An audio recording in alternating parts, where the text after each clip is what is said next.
이 뇌가 신경망을 형성하고 성장해야 되는 시기에 있는 지금의 알파 세대의 뇌는요, 사용하는 신경망들을 이제 막 만들어 나가는 시기지만 반대로 사용하지 않는 신경망을 가지치기를 하는 시기이기도 합니다. 안 쓰는 거는 그냥 버리는 거예요? 예, 가지치기를. 사용하지 않으니까 필요가 없다는 거죠. 너무 충격적이에요. 그러니까 충격적이에요.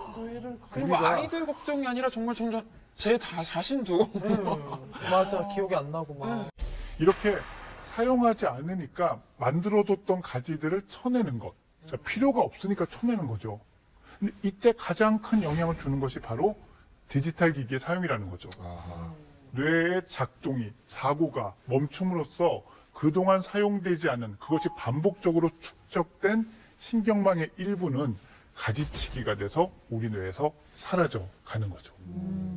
포유류의 특징인 인지기능, 이를테면은 뭔가를 파악하고 예측하고 움직이고 하는 이런 것들을 하지 않는다라는 건 그냥 이 뇌는 보고 듣고 숨쉬는 것만 한다는 거거든요. 자, 결국 파충류 수준의 뇌로 회귀하는 거와 다름이 없다는 겁니다. 파충류요? 오늘날 우리는 제2의 뇌를 항상 손에 쥐고 살아간다. 그런데 어쩌면 내 손안의 그 두 번째 뇌는 나의 영혼과 육체를 지배하고 있는지도 모른다.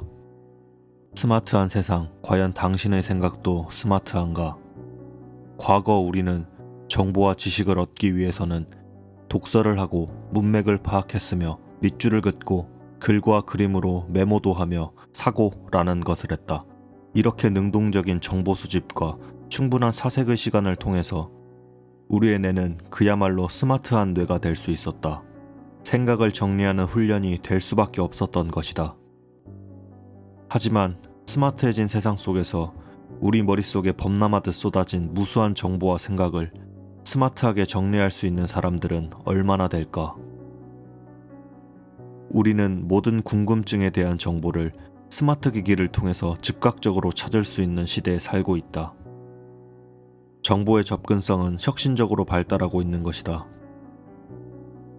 하루에도 수십만 개의 블로그 게시글이 포스팅되고 수백만 개의 유튜브 영상이 올라오며 수천만 개의 SNS 게시물이 우리의 눈 속으로 빨려 들어온다. 이렇게 우리는 정보와 콘텐츠가 범람하는 세상에 빠져 살고 있다. 세상은 깊이를 잃어버린 지식을 무한 양산하고 있다. 오늘날 우리는 스마트한 인터넷 환경에 너무나 익숙해진 탓에 자신의 사고방식이 기술 지배적으로 맞춰지고 있다는 사실을 좀처럼 인지하지 못한다.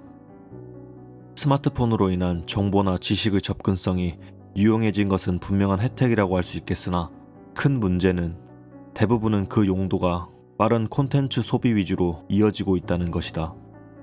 그리고 인간의 뇌가 가진 가장 큰 특성은 바로 신경 가소성이다. 우리 뇌는 자주 사용하는 경로는 강화되며 잘 사용하지 않는 경로는 퇴화되는 구조를 가지고 있다. 요즘 사람들의 뇌는 짧은 시간 동안 탐색하는 과정만을 선호하기 때문에 얻은 정보를 체계적으로 구조화하기보다는 계속해서 빠르게 수집하는 데만 관심을 두게 된다.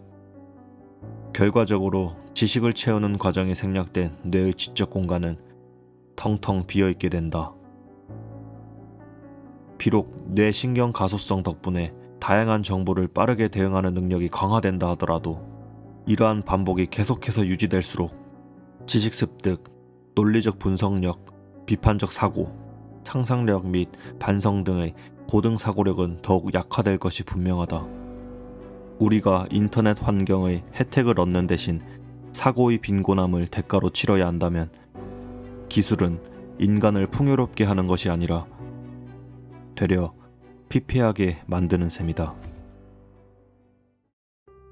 하지만 우리는 스마트 기기의 지배를 받으며 정보에 휩쓸리는 인생을 사는 게 아니라 스마트 기기를 지배적으로 활용하여 더욱 영리한 삶을 주도적으로 살 수도 있다. 신속한 궁금증 해소와 알고리즘이 제시하는 엔터적 콘텐츠만을 단순 소비하는 수준을 넘어서 우리는 삶을 업그레이딩하는 스마트 도구를 능숙하게 활용할 수 있어야 한다.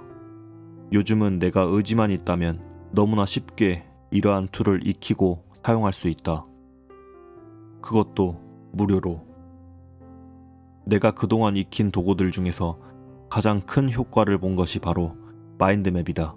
마인드맵 툴을 쓰면서 내 삶의 질과 생산성은 크게 향상되었다. 마인드맵 덕분에 나는 유튜브 콘텐츠를 만들 수 있었고, 기획자로서 직장에서도 좋은 성과를 내고 있고, 내가 읽은 모든 인생 책들의 내용을 마인드맵 정리해 놓았으며, 이 독서 노트를 꼭 나만의 2차 콘텐츠로 활용할 것이고, 매년 개인 목표, 인생 목표를 하나씩 설계하고 이루어 나가고 있다.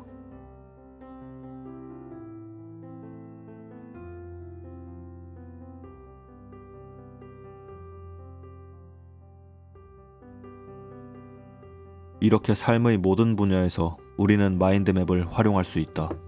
이제 마인드맵 활용 능력은 내 평생 써먹을 수 있는 핵심 무기가 되었다. 모든 영역에서 내용의 뼈대를 정리하고 시각화하는 능력은 매우 중요하다. 생각을 마인드맵으로 구조화하면 우리는 나열식으로 생각할 때보다 확산적 사고를 할 수 있고, 더욱 창의적일 수 있으며 기억도 오래 남는다. 정말 수년 전에 읽은 인생책의 내용이 거의 다 기억에 남을 정도이다. 비록 기억이 나지 않더라도 필요할 때마다 쉽게 다시 찾아볼 수 있다. 이처럼 생각을 정리하고 관리하는 습관은 생산성을 높일 수 있는 가장 실질적인 스킬인 것이다. 오늘날 스마트 사회가 속도도 빨라지고 정보의 양도 많아졌는데, 문제는 우리가 머리를 쓸 틈이 없다. 요즘 사람들은 뇌를 잃어버렸다. 내 생각을 스마트하게 정리하고 새로운 정보를 재생산해낼 수 있는 사람들은 과연 얼마나 되는가? 생각을 어떻게 정리하는가가 그 사람의 가치가 되고 생산력과 직결되며, 그렇게 생산된 그 사람만의 콘텐츠는 돈이 되는 시대에 우리는 살고 있다.